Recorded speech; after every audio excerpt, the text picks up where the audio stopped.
Everybody, my self doctor Kuldeep Kaur.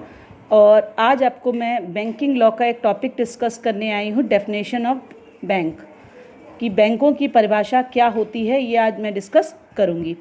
तो चलिए, परिभाषा जानने से पहले कुछ बता दें आपको। Bank, use of words bank, banker and banking और बैंकिंग कंपनी, मतलब बैंक, बैंकर और बैंकिंग अथवा बैंकिंग कंपनी शब्दों का प्रयोग कौन कर सकता है, सबसे पहले आपको ये बताना ज़रूरी है। तो बैंकिंग रेगुलेशन एक्ट 1949 के द्वारा एक रिस्ट्रिक्शन लगाया गया है, एक प्रतिबंध लगाया गया है। क्या? कि एक बैंकिंग कंपनी के अतिरिक्त कोई अन्य कंपनी अपने नाम के साथ बैंक, बैंकर या बैंकिंग शब्दों का प्रयोग नहीं करेगी। इसका मतलब वो क्या करेगी? कंपनी बैंक, बैंकर या बैंकिंग शब्दों का प्रयोग नहीं करेगी। इसका मतलब भारत में बैंकिंग व्यवसाय करने वाली एक कंपनी के लिए अपने नाम के किसी भाग में से इनमें से किसी एक शब्द का प्रयोग करना अनिवार्य होगा। इसका मतलब इंडिया में जो बैंकिंग व्यवसाय करना चाहता है कोई कंपनी, तो उसको इन शब्दों का यूज़ करना पड़ेगा। इनमें से किसी एक शब्द का अपने नाम के किसी भाग में प्रयोग किए बिना कोई भी कंपनी भारत में बैंकिंग व्यवसाय नहीं कर सकती। अगर आप इन शब्दों का प्रयोग नहीं करते हैं, कौन कौन से शब्दों का फिर से पलट के आपको दिखा दें, bank, banker, banking, banking company, अगर आप इन शब्दों का प्रयोग नहीं कर रहे हैं तो आप भारत में बैंकिंग बिजनेस नहीं कर सकते। बिजनेस का मतलब होता है ट्रांजैक्शंस, लेना और देना। तो आप इस तरीके का भारत में बैंकिंग व्यवसाय नहीं कर पाएंगे अगर आप इन शब्दों का प्रयोग नहीं कर पा रहे।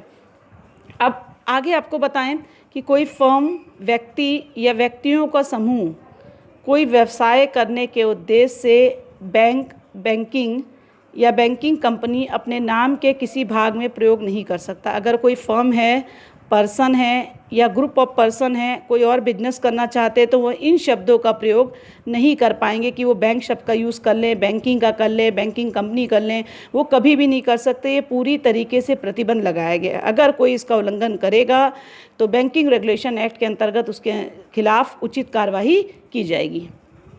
आगे बढ़ें। अब जो मेन टॉपिक है, जो मेन क्वेश्चन है कि बैंकों की परिभाषा क्या है, तो सबसे पहले डेफिनेशन ऑफ बैंकिंग में हम बता दें आपको। Banking regulation act 1949 means the accepting for the purpose of lending और investment of deposit of money from the public, repayable on demand और otherwise and withdrawal by cheque, draft, order और otherwise. इसको हिंदी में भी देख लें और फिर हम समझा देते हैं आपको।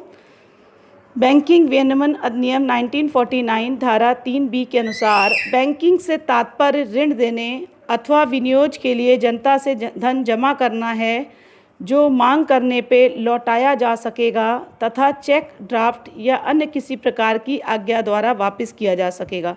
सिंपल सा मतलब है कि अगर आप बैंकिंग का काम कर रहे हैं तो आप क्या दे सकते हैं? लोन दे सकते हैं, जमा कर सकते हैं, इन्वेस्टमेंट कर सकते हैं। जो जनता जमा करेगी, कौन जमा करेगा? पब्लिक मनी जमा करेगी, इन्वेस्टमेंट करेगी। अगर पब्लिक डिमांड करेगी, जिसका पैसा जमा है वो डिमांड करेगा, तुरंत हम लौटा देंगे। किसके द्वारा लौटा सकते हैं? चेक के द्वारा भी, ड्राफ्ट के द्वारा भी, या किसी भी प्रकार के ऑर्डर के द्वारा ये वापस किया जा सकता है। तो ये आपको डेफिनेशन समझ में आ गई होगी। नेक्स्ट डेफिनेशन पे आएँ। According to John, no one and body can be a banker who does not take deposit account, take current account, issues and pay check drawn on himself, collect check for his customer। तो John के अनुसार, पहले हिंदी में भी definition पढ़ लें और तब आपको डेफिनेशन समझा दें। जॉन के अनुसार कोई भी व्यक्ति अथवा संस्था तब तक बैंकर कहलाने का अधिकारी नहीं है जब तक कि निम्नलिखित कार्य नहीं करता। इसका मतलब कोई भी व्यक्ति, संस्था, बैंक तब वो कहलाएगी जब वो काम करेगी। अगर वो ये काम नहीं कर रही है तो ना वो बैंक कहला सकती है, ना बैंकर, ना कोई संस्था कहला सकती है। कौन कौन काम करना बैंकिंग के लिए ज़रूरी है? स्थायी जमा स्वीकार करना, चालू जमा प्राप्त करना, चेक लिखना, भुगतान करना और ग्राहकों से प्राप्त चेकों की राशि का भुगतान संग्रह करना। भुगतान संग्रह का मतलब होता है कलेक्ट करना। तो अगर ये काम कोई नहीं कर रहा है तो बैंक की कैटेगरी में नहीं आएगा। ये काम करना ज़रूरी है कि वो बैंक की कैटेगरी में आए, बैंकर की कैटेगरी में आए, बैंकिंग कंपनी की कैटेगरी में आए। इन कामों का, चारों कामों का करना उसका ज़रूरी है, तभी वो बैंक की डेफिनेशन में आएगा। चलिए आगे बढ़ें। नेक्स्ट है अकॉर्डिंग टू किनले, इनकी डेफिनेशन दी गई है। इंग्लिश हिंदी में डेफिनेशंस पढ़ लेते हैं और उसके बाद फिर आपको समझाते हैं इसको कि फिनले के अनुसार बैंक एक ऐसी संस्था है जो ऋण की सुरक्षा को ध्यान में रखते हुए ऐसे व्यक्तियों को रुपया उधार देती है जिन्हें उसकी आवश्यकता है, और जो बैंक व्यक्तियों का बचत अपने पास जमा हेतु लेता है। इसका मतलब फिनले क्या कह रहे हैं, बैंक ऐसा एक इंस्टीट्यूशन है जो क्या कहता है कि हम आपको लोन देंगे, रुपया उधार देंगे, लेकिन आपका हमारे यहाँ पर कुछ ना कुछ आप लोन के बदले क्या करें, कुछ पैसा आप जब आप लोन लेते हैं तो कुछ आप ऐसी चीज़ वैल्यूएबल क्या करें, गिरवी रखें, जिससे बैंक आपको लोन दे सके। वो आपके प्रॉपर्टी के पेपर भी हो सकते हैं, जेवर भी गोल्ड लोन भी ले सकते हैं, मोटर व्हीकल के अंतर्गत उनके पेपर्स भी हो सकते हैं। तो वो कोई भी चीज़ हो सकती है जिससे बैंक एक सेफ्टी के लिए अपने पास रख लेती है और आपको रुपया उधार दे देती है आपकी नीड के अकॉर्डिंग। आजकल तो बैंक चाहते हैं कि लोग आएँ और लोन लें। आप देखते होंगे बहुत सारे ऐड भी आपके घर में पड़ा हो, सोना तब काहे का रोना। तो ये सब ऐड बताते हैं कि मार्केट आपको पैसा देने को तैयार है, आप आइए और अपनी नीड के अकॉर्डिंग पैसा ले जाइए, क्योंकि इससे उनको फ़ायदा होता है, उनको इंटरेस्ट मिलता है। जितना मनी बैंक में लोग जमा करेंगे वो बैंक मनी का यूज़ क्या करते हैं, ऐसी जगह पर करते हैं जहाँ पर वो मनी डबल ट्रिपल ग्रोथ में हो जाए। इसीलिए हर एक बैंकिंग आजकल क्या कर रही है, मल्टीपर्पज़ टास्क कह सकते हैं, मल्टीपर्पज़ टास्क का काम कर रही है, अलग अलग काम करी। केवल बैंकिंग का वो 4 काम पुराने नहीं करी, बल्कि मॉडर्न समय में देखा जाए तो एक बैंक क्या है, मल्टीपर्पज़ टास्क के रूप में काम कर रहा है। देखते हैं एक और important definition according to professor Ram Naresh Chaudhary, bank is a banking company which trades in money. Bank is a banking company which trades in money. तो राम नरेश चौधरी जी प्रोफेसर हैं जो डेफिनेशन बता रहे हैं कि बैंक एक ऐसी बैंकिंग कंपनी है जो मुद्रा का व्यवसाय करती है। इसका मतलब वो किसका काम करना चाहिए, इसको मुद्रा का, मनी का बिजनेस करना चाहिए, तब वो माना जाएगा कि वो बैंक है। बहुत इजी डेफिनेशन है कि वो ट्रेड करे। According to section 3 Indian negotiation act, banker includes any person acting as a banker and any post office saving banks. तो यहाँ पर निगोशिएशन एक्ट के अनुसार सेक्शन 3 के अकॉर्डिंग बैंकिंग की परिभाषा जो दी गई है आपको वो बता दें। बैंकर शब्द किसी व्यक्ति को सम्मिलित करता है जो बैंकिंग का कार्य करे और किसी और पोस्ट ऑफिस सेविंग बैंक से भी है। देखिए, या तो बैंक का काम करे, बैंक क्या कर रहा है, पैसों को जमा करते हैं, पैसों को निकाल सकते हैं आप, आपको चेक इशू करेगा, लोन देगा और आपके बेसिक नीड्स को पूरा करेगा। आजकल ये काम से पोस्ट ऑफिस भी कर रहे हैं, वहाँ पे भी हम क्या कर सकते हैं, सेविंग अकाउंट खुलवा सकते हैं, तो वो भी बैंक की कैटेगरी में आएंगे। इंडियन निगोशिएशन देखेंगे तो इंडियन निगोशिएशन एक्ट का सेक्शन 3 यही बता रहा है कि आप पोस्ट ऑफिस सेविंग बैंक के डेफिनेशन में आ जाएंगे, क्योंकि वहाँ पर भी हम सेविंग्स अकाउंट खुलवा सकते हैं।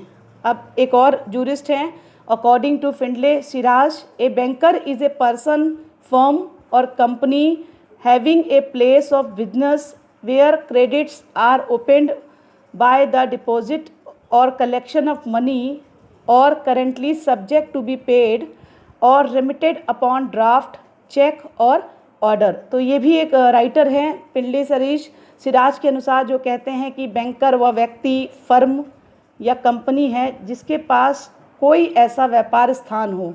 हमारे पास एक ऐसा प्लेस है जहाँ पर हम किस तरह का बिजनेस करते हैं, मुद्रा को जमा करते हैं, मतलब पैसों को जमा करते हैं, रुपयों को जमा करते हैं, करेंसी को जमा करते हैं, खाते खोलते हैं, और हम राशि का भुगतान कैसे कर सकते हैं, ड्राफ्ट के द्वारा, चेक के द्वारा, ये ऑर्डर के द्वारा हम अपना क्या करते हैं, पब्लिक को उसका भुगतान करते हैं। तो ये सभी बैंक की डेफिनेशन में आ जाएंगे।